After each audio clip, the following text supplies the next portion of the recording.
If you ask any Brazilian what their favorite team is, it's highly likely that they're going to say Real Madrid or Barcelona. And it's because of their history. It's because of their past, mostly. And it's not just because they were playing beautiful football in those days, which they were. There's more to it than that. The main reason is, when you think about a player like Ronaldinho, like Ronaldo, like Roberto Carlos, like Kaká, like Romario, when you think about these players, you only think La Liga. And these are the greatest Brazilian players in the world. Listen, you remember there's a recent article that came out, recent interview with Gabriel Jesus, and he said he skipped school sometimes to watch the Champions League. And this is how important football is in Brazil. They cherish football, they love it, they live it. That's how important football is to them. So Brazilians, they grew up with these wonderful names. Ronaldinho, all these flair players like Neymar, they grew up admiring, idolizing people like Ronaldinho. All the young strikers, when you think about the young strikers, all their pattern is Ronaldo. Who Ronaldo patterns? Pele. So when you think about, there's lots of legend in Brazil, and most of them play in La Liga. So the Brazilian built up reputation in La Liga with these two teams, Real Madrid and Barcelona. And this is why you see most of the times these players, whenever they're asked, what team is your favorite team, they always say Real Madrid and Barcelona. Now, it's not just Brazilian, right? It's lots of players in the world. Lots of players. Whenever they are asked, they will say Real Madrid and Barcelona. And once again, it's because of the notoriety of the league, notoriety of Barcelona and Real Madrid in those days. So the generations after will cherish and idolize that league and those teams. So you see Real Madrid and Barcelona inspiring the next generation. So this is why they can go to the best young player in Brazil and get them, right? Because they already love the team. They already know so much about Real Madrid and Barcelona being the two best clubs in the world for a long time. And it's not just because of that, as what I'm saying. It's because mainly they're idolizing their national players. And their best national players always play for these two teams. So this is why we see that this is why we see that Real Madrid and Barcelona have close ties with Brazil. And Brazil produced the best superstars. The most and the best superstars the world has ever seen in football. Brazil produced them. Some might argue and say it's Argentina as well. But for me, Brazil produces the most and the best international superstars in the world. Now, you may be wondering, what does that have to do with Arsenal? Right? What does that have to do with Arsenal? So, as we may well know, we've got Edu, a Brazilian, running the day-to-day operations at the club. Now, this is what I've been thinking over the past few seasons, that we're basically starting to set up our club like Real Madrid and Barcelona in terms of a Brazilian legacy. Whenever you, as I just said before, if you ask a Brazilian player what's their favorite team, they're going to say Real Madrid or Barcelona, 99% of them. But it's in a thing where Arsenal are normally known with French players. If you go to most French players, they're going to say they support Arsenal when they were young. William Saliba, all of these players because of Thierry Henry. Robert Pires. We had lots of great French players. Anelka. We have lots of them. Wiltord.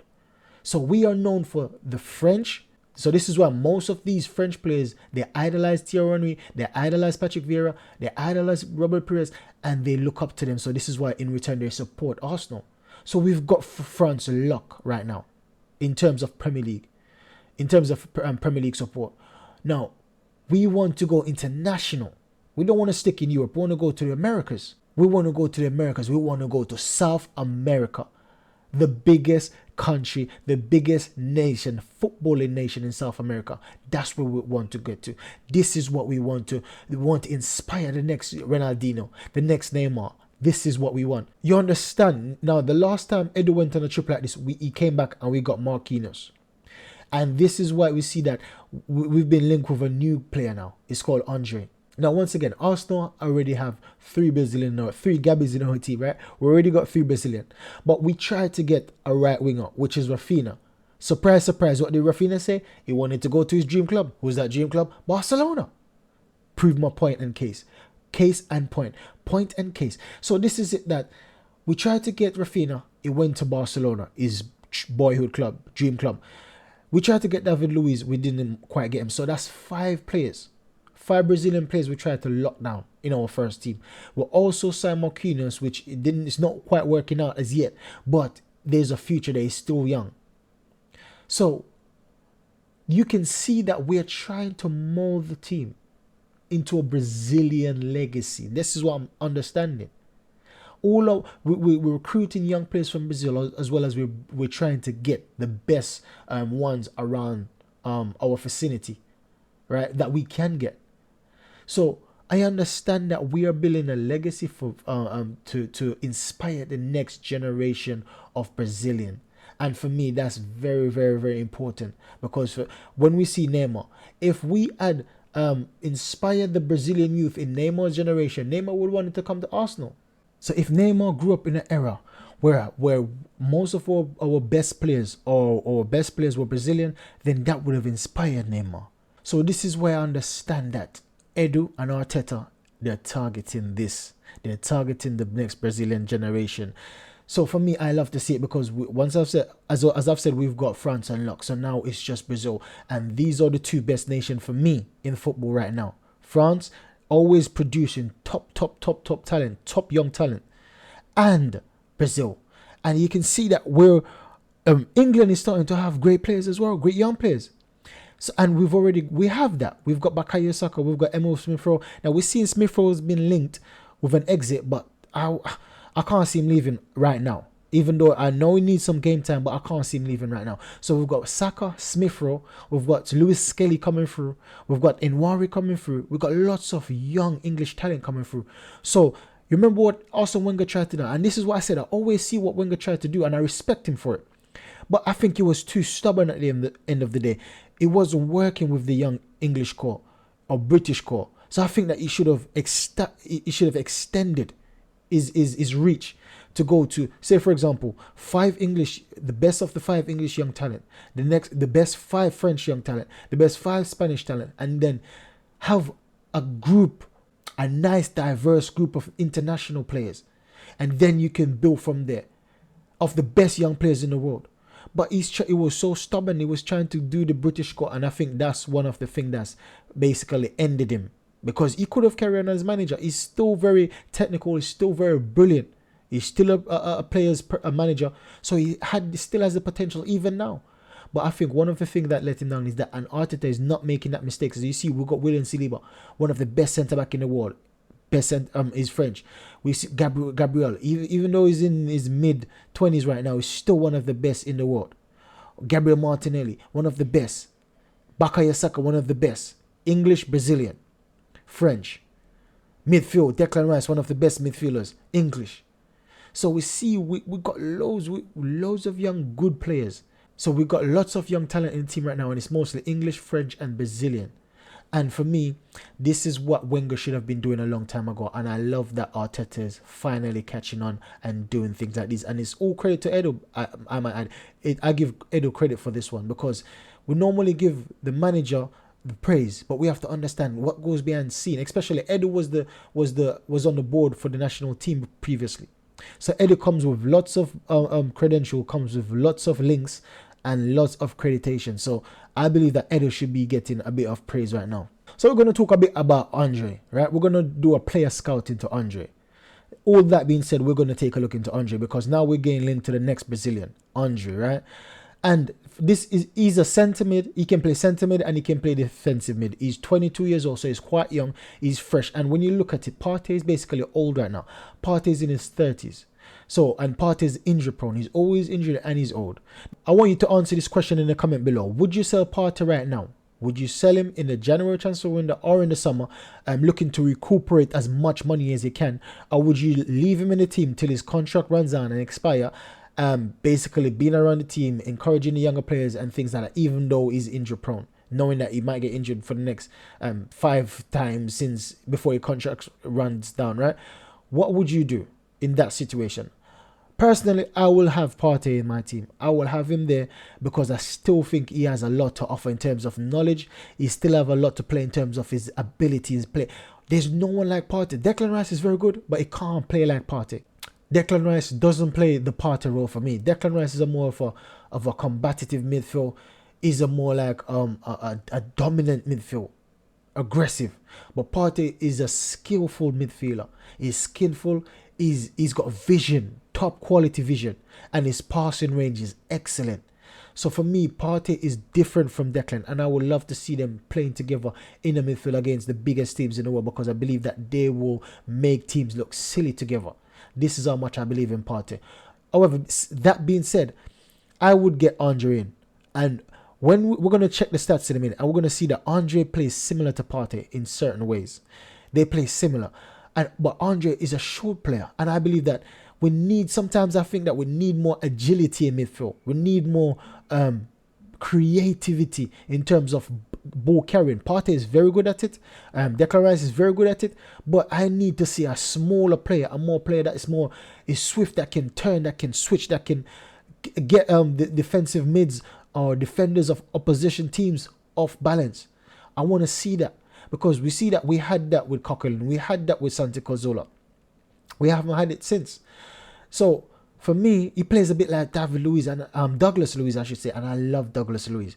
He's an awesome player. So let's just get into his video. So we're going to do some scouting. We're going to watch a few of his clips and then make some judgment and assessment. No, you don't. There we go. Nutmegs. You can see that he's already a flary player. Look at that. Nutmegging. Look, very good at challenges. So that's it. Where Partey is good at that. He's got sort of quick feet. He's so swift. He's so quick. Simple challenges and get the ball from. Look at that. Look at that turn. That's a Partey turn. So that's one of the reasons I said he plays like Partey. Look at this now. Clamping. That's Partey. That's Partey now. This is a thing that Partey as well. This is Partey. It's just a shorter version of Partey for me. Having a shot, goal, left foot. Partey is not quite good at that, which is improved. Partey's improved, but this guy is good. He's got a okay ball striking, because I haven't seen him take a lot of shots. Once again, brilliant defending, brilliant position, good pass, and giving a shot on goal. Look at this. He loves a bit of slide tackle, and I love players like this. This reminds me of Coquelin. If we remember how Coquelin, this is why I said that he reminds me of Coquelin. Coquelin loves a bit of slide challenge, and most of the times he slides, he gets injured. But I love to see players. I don't know. There's something about when a player slides. I love it, but don't be doing it too much, because then you might be getting cards. And this is it. One of his weaknesses is his discipline, and I believe that it's because he gets yellow card more often than not. Once he got a red card, but he got 9 yellow cards. So we're gonna go into his stats after this. After watching this video, we're gonna get into his stats and see how in comparison it is with Thomas Partey. But his disciplinary is one of his weaknesses, and I think it's because of things like this. He loves going in for a challenge, for a slide challenge. Look at that. He loves to pile, man. Slide, brilliant. Look at this, getting his foot around the player, taking the ball off. Look at him, brilliant. And he looks like Gomiro. He looks like Gomiras there. He plays a bit like Gomiras as well. I didn't even notice until now. That's a brilliant through ball. Yeah, he plays a bit like Gomiras. Another Brazilian, brilliant challenge. Look at this now. Tackle. You see that? Tackle. Having a shot, brilliant shot. His shot action is weird. You remember someone else I can't quite think about that. Oh, look at that pass, look at that pass. The tech to do that. is brilliant. The tech. Oh no, let me rewind that, because I don't think you guys understand the brilliance in that. I don't think you guys understand that, man. The tech to do that is not normal. Look at this. That's a Coquelin. Once again, he reminds me of Coquelin, another French player, I might add. He reminds me of Coquelin, that pass. Brilliant pass, brilliant challenge. So he loves a bit of challenge, shot, goal. He loves a bit of challenge. And I love the way, you see these players that have low center of gravity. I'm all for them. I'm all for it sometimes. Because, especially if you look at that, they're so swift and agile. And he also plays a bit like Gundogan. He's a more defensive aware than Gundogan, but he plays a bit like Gundogan for me. Control in the middle. He doesn't attack as Gundogan does, but he controls the middle. Good goal. Look at him. Nah, going the next way, mate. Nah, swift, quick feet. I love it. Challenge. You see his socks are low. When you see a Brazilian socks is low in midfield, you know what time it is, man. Challenge. Good shot. He's got a weird shot action. It looks like his pace is deceptively quick as well. Turn. That's a Thomas Partey turn. I'm telling you, this guy. I love him. I love him already. Look at that. He loves a bit of slide tackle. I love him already. And he's only 22, bear in mind. He's got a big future ahead of him. Move. It's just drip. Look at that. He's dribbling past players. He's clamping down players. He's doing everything. He's the complete midfielder. Look at that. Good in penalties. Smashing. Look at that. Just going on players like they're not dead. Look at that. Too easy.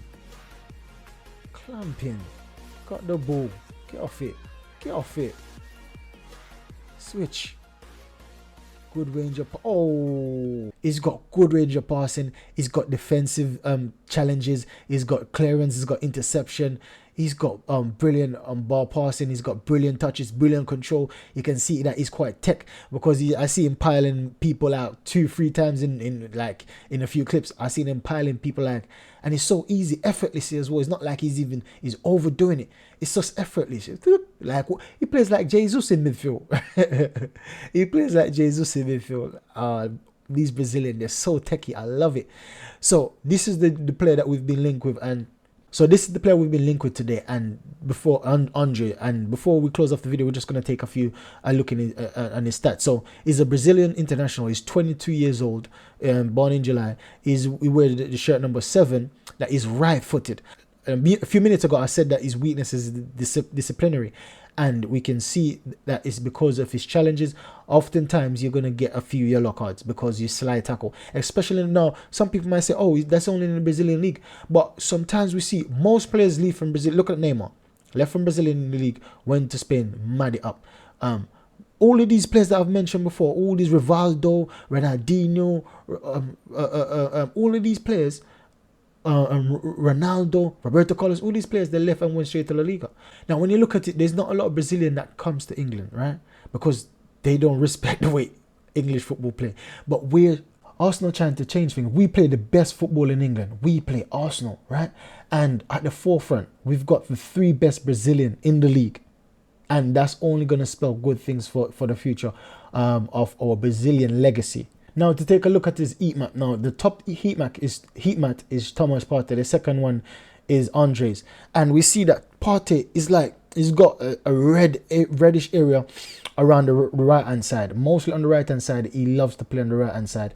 And we can see that it's spread all over. There's lots of spots, yellow spots, and a bit of red in attacking. And so the same in our own half. But when you check Andres, there's not a lot in the attacking half. So if we get Andre, I see that, and he's playing with Declan Rice. I see that Declan Rice will be attacking more, and Andre will be sitting more, sweeping, just like how David Luiz plays for Aston Villa.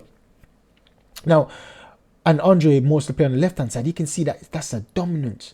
That's pure red. There's more red than yellows. But when you see Partey, there's a lot of yellow in Partey, showing that he's mostly in one area. But Andre is in, and this is for the season. Andre played 20 matches, Partey played 33, and this is Partey's heat map of 33 matches, and this is Andre's heat map of 20 matches.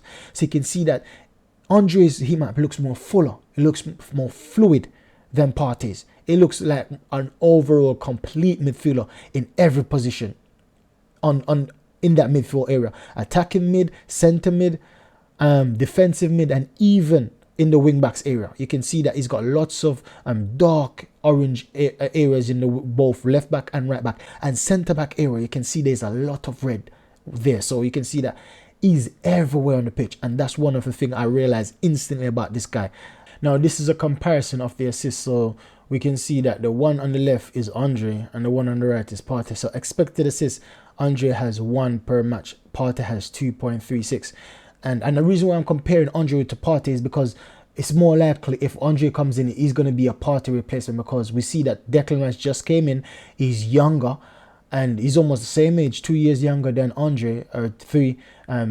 But Partey is old, right? And Partey is injury prone, and Partey's been linked with Saudi Arabian club throughout the summer. So this is what I'm linking. I'm comparing Andre to Partey, because out of the two, I'm more likely to see Partey leaving. Once again, I love Partey. I would love for Partey to stay. This is not me saying making a video to say that we need to get rid of Partey, but it's to show the comparison of these two players, because I believe that Andre is quality, and we will be lucky to get this player. So he has 94 touches compared to Partey 71. Once again, it's comparison for Partey playing 33 matches and Andre only playing 20. Big chances, Andre don't create 0 big chances. Partey created 2. Key passes is 0.1, 0.8, same as Partey. Accurate per game, 76 passes, which are 95%. Partey 51%, 51 passes with an 88%. Accurate in own half, 39.7, with a 96%. Partey own half 20 to a 91%. So he's higher in terms of number and percentage. Once again, that's good when you look at the law of average, the law of fraction. Partey should be winning based off he's having lower numbers. Accurate in opposition half, Andre's got 36.8, that's 92%, and Partey only has 31 with an 85%. Long balls, accurate long balls, Andre's having 3.1 on average per match, at 78%. Partey is having 3.2 at 67%. Accurate chip passes, Andre is having 3, which is a 69%, and then Partey is having a 2 at a 53%. So all in all, we see that Andre has the better stats in terms of passing, and I believe that Partey is a very good passer, but we see that Andre is having the better in terms of passes. Now, you might be arguing, oh, once again, it's the Brazilian league, you can't be comparing to the Premier League. I know, but it still don't diminish the fact that this guy is quality. When you're making a long pass, it ain't got nothing to do with who your opposition is. It's not like they can fly in the air and take the ball out of the air. It doesn't make a difference who the opposition is. Once you can ping the ball accurately, it don't matter who the position is. Passes, it doesn't matter who the opposition is. Now, I agree that some players that play for a more aggressive team, they be able to close down quicker, right, in their press. But apart from that, it doesn't matter who the opposition is. Pass is pass. You pass to your own player, right? It's not like you're dribbling past 10 man and scoring. That's different. But passing is more of a general thing. That can be most of the time accurately across any league, especially the big leagues across the world. And even though the Brazilian league is not a big league per se, it produces big players. That look at Vinicius Jr. playing for Real Madrid, quality. So we see produce brilliant players that go on to be some of the best players in the world. So interception at the top, we see Andre. Once again, interception 1.3 for Andre compared to Partey's 0.8. Tackles per game, Andre 2.1 to Partey's 2.1. That's the same. They're having the same amount of average tackle per game on average. Once again, I have to keep reminding you, this is Andre playing 20 match for the season and Partey playing 33. So possession 1.3, Partey's position 1.5. Partey won that. Dribbling pass per game, we see at 0.7 for Andre and 0.8 for Partey. So once again, Partey looks like he's been dribbling past more than Andre, only 0.1 more, but it's still a massive difference in the grand scheme of things. Now, successful dribble, when you look at Andre is having a 1.4 to Partey's 1.1. Duels 1, 5.5 for Andre to Partey's 5. Ground duels 1, 5.2 to Andre's compared to Partey's 3.5. But this is where Partey's going to win aerial duels, right? Because Partey is obviously taller, Andre is very short, and Partey is tall. So Partey is going to win more aerial duels than Andre, and that's one of the that's the only thing I see I don't like. I don't mind the temperament. I don't mind the discipline, so to speak, because I believe that that's something that can be coached, because Granit Xhaka, I don't see no player that's as bad as Xhaka, and Arteta coached Xhaka into making, I think he got 0 yellow cards, or probably 1 or 2 coming down in the end of last season. But previous seasons, Xhaka probably would have had 13, 15 yellow cards, you know what I mean, and a few reds. But so I think discipline can be something that Arteta can teach him. When possession loss, Andre's having 7.3, Partey's having 9.7. Once again, having less possession loss. So now this is the final stats of the day. What I will tell you about is disciplinary. Andre's yellow cards is 9 and having 1 red card, and that's in 20 matches, while Partey is having only 5 yellow cards in 33 matches. So this is why I said that Andre has a potential disciplinary problem, but that's nothing that can't be addressed. That's nothing that can't be fixed. So this is my assessment. This is my analysis of Andre. Right, my scout, because you know when we've been linked with a player, which I believe that we can or will get, I'm gonna be doing a scout. This, you know, I love doing scouts, especially on FIFA. I used to be scouting young players. That's my FIFA team. I always start FIFA with young players and I start them with at about 16 or 17 age and groom them to be the best players in the world. So this is it. I love the scout players. So this is my scouting video for Andre. If we get this player, and don't forget, we've got Lewis Kelly coming in, which is a brilliant centre mid or defensive mid, right? And we've got him coming through, but he's only 17 years old.